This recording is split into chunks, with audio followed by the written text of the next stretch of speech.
Gets the bucket to go early, and it was a quick 2-0 lead for the Stars. The Eagles respond, though. Freddie Garcia up and in off the glass, and Chillicothe goes on to get the win, 48-28. Elsewhere tonight, Case and Gossett had 19 points in ninth-ranked Iowa Park's 51-39 win over Whitesboro. Carson Kleinhans, 21 points in Nakona's win over St. Joe.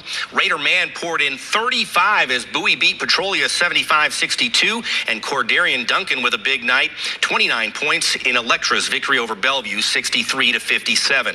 How about some girls basketball? Back out to Chillicothe. Lady Eagles hosting the Lady Stars. In the fourth quarter, Tenny Lawal to Ellie Patterson, and that gives the Stars an 18-point lead. Eagles were trying to respond. Riley Smith to Kyra Curtis, who puts it up and in, cuts the lead to 15. But Tenny Lawal had a big night, and she scored 17 points, helping her teammate here, picking up the rebound and throwing it up and in. Wichita Christian holds on to get the win, 54-40. Meanwhile, over at Christ Academy tonight, it was the Lady Warriors hosting Northside in the third quarter. Trinity Cheatham looking down court to Lily Gunter underneath. Lady Warriors with a 6-point lead, but here comes Northside. Jimena Bustamante spots up from the wing. She buries the three. That cuts the lead to 5 points. Then Erin Acosta getting the layup to make it a 2-point game heading into the fourth quarter. A fourth quarter that would belong to the Lady Indians. They controlled the final quarter. Bustamante with another three to give them a 3-point lead, and Northside gets the win, 30-26. On the scoreboard, 16th ranked Burke Burnett tops 22nd ranked Seymour, 51-46. Nay Beeman with 19 points. And Bellevue pounds Electra 77-29. Briley Hager pouring in 38 points.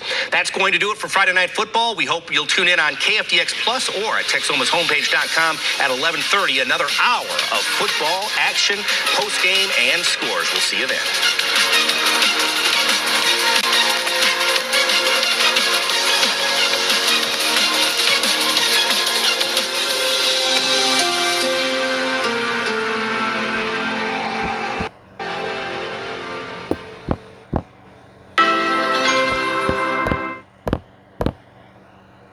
Families with Christmas meals all the way back in 1891 is now a set-in-stone thing. Hello and welcome to the Business Beat. I am Emily Copeland, a digital content producer here at KFDX and KFDX Plus. And today I am meeting with Monica Horton with the Better Business Bureau. Good morning, Monica. How are you today? Good morning. I'm great. So you work for the Better Business Bureau. We hear it all the time, but I don't know specifically what y'all do. So I'm assuming some of the listeners might not know what y'all do. Can you tell me a little bit about the Better Business Bureau and kind of what y'all's job title or what y'all cover? Sure. I'm happy to tell you that I do find that consumers and businesses are not don't completely understand what it is that we do at the BBB. Hopefully they have a positive impression of us, but some of the details are a little vague. But the Better Business Bureau, our vision is basically a marketplace where buyers and sellers can trust each other. And the mission of the Better Business Bureau is to be the leader in advancing marketplace trust. So there are several things that we do at the Better Business Bureau to accomplish that. First, we create a community of trustworthy businesses, and these are our accredited businesses. They have been vetted against a set of standards, and they must meet those standards at all times, otherwise that accreditation is revoked. So consumers may see the BBB accredited business logo on storefronts or on websites, that sort of thing. The second thing that we do is we highlight and recognize ethical business practices. Some may have heard of the Better Business Bureau Torch Award for Ethics, and this is an award that we hand out annually to businesses following a set of criteria. We call them the 4 C's. We look at the character of the company, the character of the leadership, the culture of the company. We look at customer relations and how the business gives back to their community. What we're most known for probably is talking about scams and things. So another way that we advance marketplace trust is to call out some of the bad actors and give scam warnings and tips to consumers. So those are some of the things that we do to accomplish our mission. That's really awesome. So in this day and age that we're always online, we're always checking the reviews for places. So this is a better way for us to have reviews of businesses. We would encourage anybody before making a purchasing decision to check to see what the Better Business Bureau has to say about a particular company prior to doing business with them, because the BBB profiles that we have online on our website, bbb.org, they house all of our information and findings about a business, whether it be complaints or reviews. We issue a rating for businesses with an A+ to an F, and then you have the BBB accreditation where they are contractually obligated to the BBB to uphold our standards.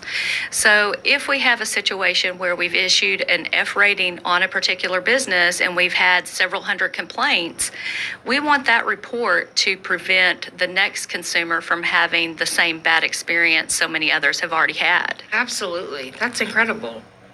So today we're talking about business scams. That covers so many different things. What are we seeing in trending right now for scams? The Better Business Bureau just released an in-depth study specifically on scams that target businesses, and these scams can be very costly. The study finds that there are 4 main scams that target businesses. Data breach is one of them. We're probably familiar with it because as consumers, we've received that letter from an organization who has had their data breached. But this can have a devastating impact on a business because the criminals like to get in there and steal a business's data, use it for extortion purposes, or use that customer data to steal money. It's all of these scams are in an effort to steal money. So data breaches, businesses need to protect their data, protect their information systems against this type of thing.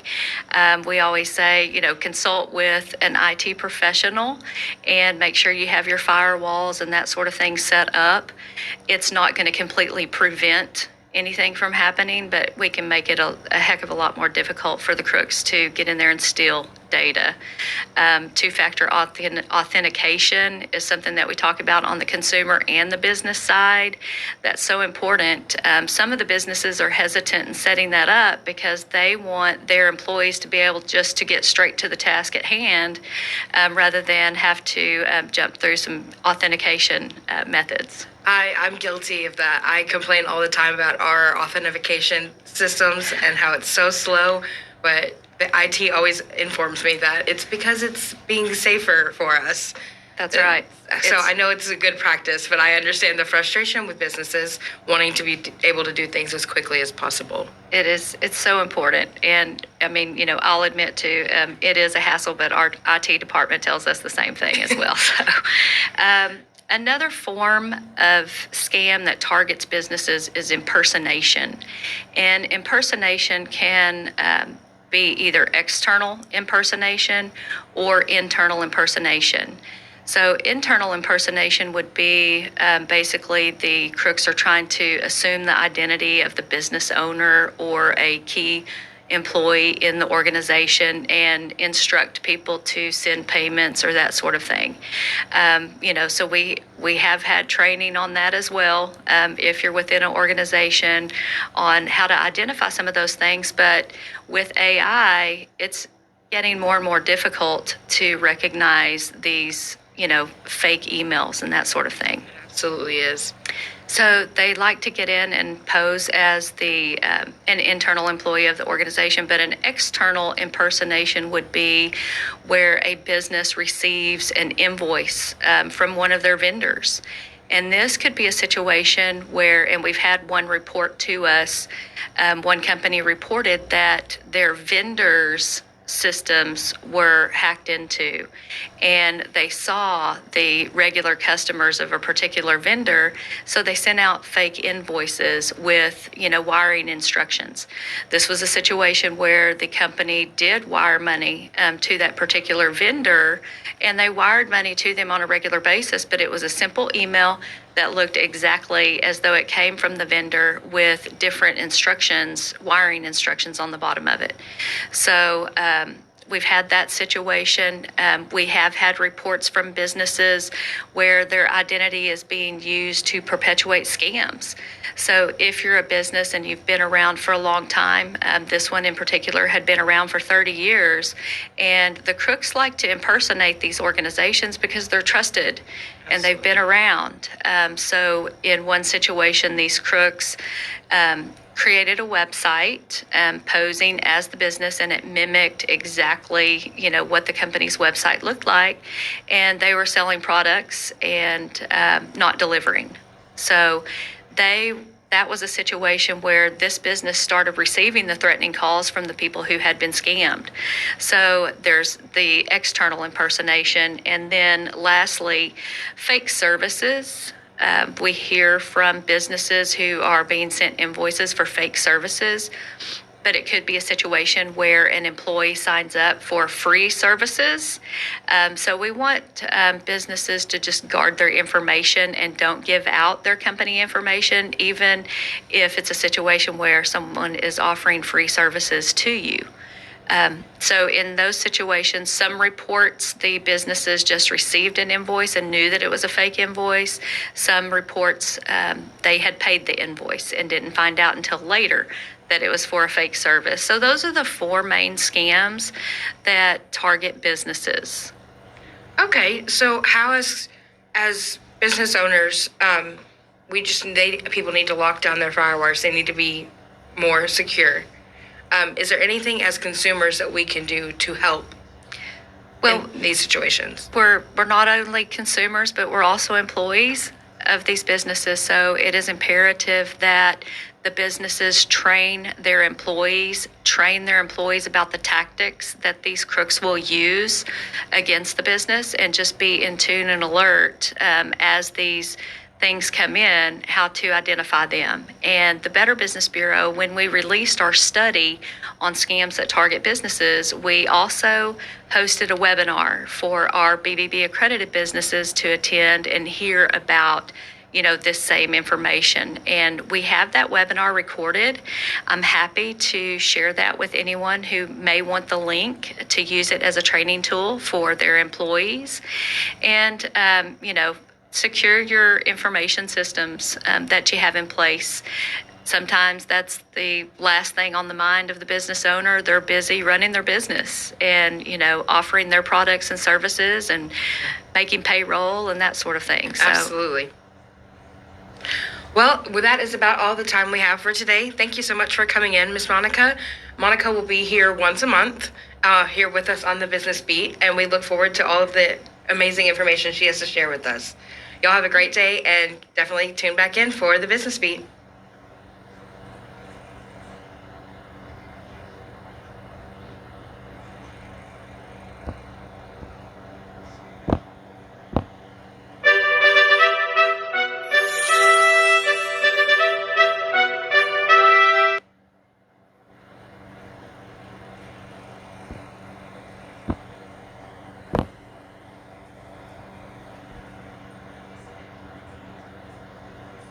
Hello, everyone. It's Dewey Cooper. Thank you for joining us on the Nonprofit Spotlight. I am the digital executive producer here at KFDX and a host here on KFDX Plus.